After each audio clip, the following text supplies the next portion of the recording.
रेहान,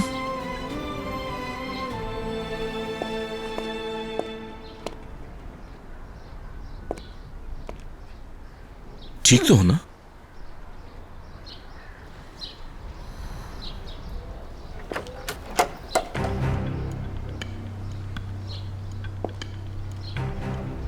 कहां गई थी तुम रेहान? हॉस्पिटल गई थी मैं। क्यों? तुम हॉस्पिटल क्या करने गई थी? बताया तो था कि बाबा के सामान में वो खत मौजूद था, लेकिन तो तुम उसी खत के चक्कर में गई थी। रेहान, अगर वो होता तो मिल जाता अब तक। खत्म करो इस मसले को अब। मैं इतनी आसानी से नहीं करूंगी खत्म। रेहान,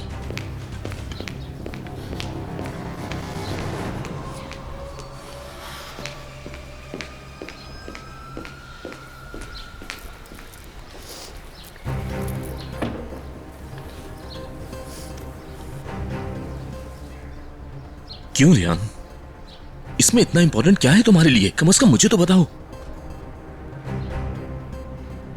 मीरान की अम्मी ने लिखा था बहुत साल पहले मेरे बाबा के लिए वो खत, ताकि वो उनकी मदद कर सकें। बाबा उस रात शायद उस खत के बारे में बात करना चाहते थे, ताकि वो मीरान को अपनी सच्चाई का सबूत दे सकें। मतलब ये सब सच है? लेकिन इतने सालों के बाद अंकल के पास वो खत कहां से आ गया? मैं नहीं जानती, लेकिन इस वक्त हमारे लिए वो खत ढूंढना बहुत जरूरी है। उस रात जो भी हॉस्पिटल में मौजूद था मैंने सबसे पता कर लिया, मगर कोई भी कुछ नहीं जानता। खुदा जाने कि वो खत किसके हाथ लग गया हो, मगर कहीं अंकल ने तो नहीं उठा लिया? बाबा? नहीं, अगर उनके हाथ में खत लग जाता तो अब तक उन्होंने सबको बता देना था, और उस खत को वो सबके सामने लाकर दादा की नजरों में हीरो बन जाते।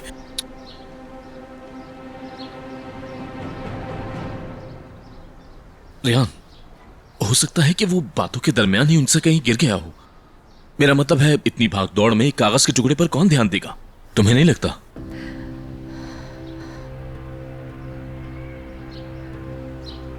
तो फिर यारन? रेहान, हमें किसी को भी कुछ भी साबित करने की जरूरत नहीं है। अंकल को पता है ना कि वो मासूम है, हमें भी मालूम है। और ना ही मीरान को अंकल की वजह से कोई कुछ कह रहा है। वो इस बार भी बच गया। तुम इस तरह परेशान होकर खुद को तकलीफ दे रही हो और कुछ नहीं। तो फिर मैं और क्या करूं? मेरे हाथ में बाबा की बेगुनाही का एक सबूत मिला था, उसे खो नहीं सकती हूं मैं। अगर तुम्हें खत मिल गया तो क्या होगा? तुम्हें क्या लगता है तुम वो सबको दिखाओगी और सब तुम्हारा यकीन कर लेंगे? वो कह देंगे कि ये सब झूठ है, दिलशा ने ऐसा कोई खत लिखा ही नहीं, और कहेंगे कि खिजर एक मरी हुई औरत के बारे में झूठ बोल रहा है। फिर क्या होगा? तुम ही परेशान होगी ना। आप ये सब इतने यकीन से कैसे कह सकते हैं? और जो कुछ मैंने खुद सहा है वो मेरे बाबा को कातिल कहते हैं। कैसे बर्दाश्त करूं मैं ये घिनौना इल्जाम? उस औरत ने बहुत ही चालाकी से मेरे बाबा की जिंदगी को बर्बाद कर दिया। अब आप क्या चाहते हैं कि अपनी जिंदगी बर्बाद होने का इंतजार करूं मैं? जिस तकलीफ से मेरे बाबा गुजर रहे हैं वो देखते हुए भी अपनी आंखों को बंद कर लूं मैं आजाद भाई? हाँ, ये चाहते हैं आप मुझसे? क्यों आजाद भाई, क्यों? तो तुम वो खत मीरान के पास वापस जाने के लिए ढूंढ रही हो? क्या? क्या होगा फिर? तुम्हारे अबू बेगुनाह साबित हो भी गए तो दुश्मनी खत्म हो जाएगी क्या? क्या तुम मीरान के साथ ऐसे जिंदगी गुजार सकोगी जैसे कुछ हुआ ही नहीं? मीरान के सिर्फ एक बार माफी मांगने से उसके किए सारे जुल्म भुला दिए तुमने। क्या खुद की इतनी ही अहमियत है तुम्हारी नजर में? क्या वाकई ऐसा लगता है आपको? हमेशा ऐसा ही होता है। जिससे प्यार हो उसके किए सारे जुल्म बर्दाश्त कर लेता है इंसान। उसमें कितनी ही बुराइयां हो लेकिन दिल नहीं मानता। हमेशा यही सोच आती रहती है कि अगर उसने गलत किया है तो यकीनन इसकी कोई वजह होगी। और ये सब सोचने में वो ये भूल जाता है कि वो खुद के साथ कितनी बेइंसाफी कर रहा है। आप जो सोचना चाहते हैं वो सोचें, मगर मैं वो खत सिर्फ इसलिए ढूंढ रही हूं ताकि सच्चाई सामने आ सके। और चाहे कुछ भी हो जाए मैं वो खत ढूंढ कर ही रहूंगी।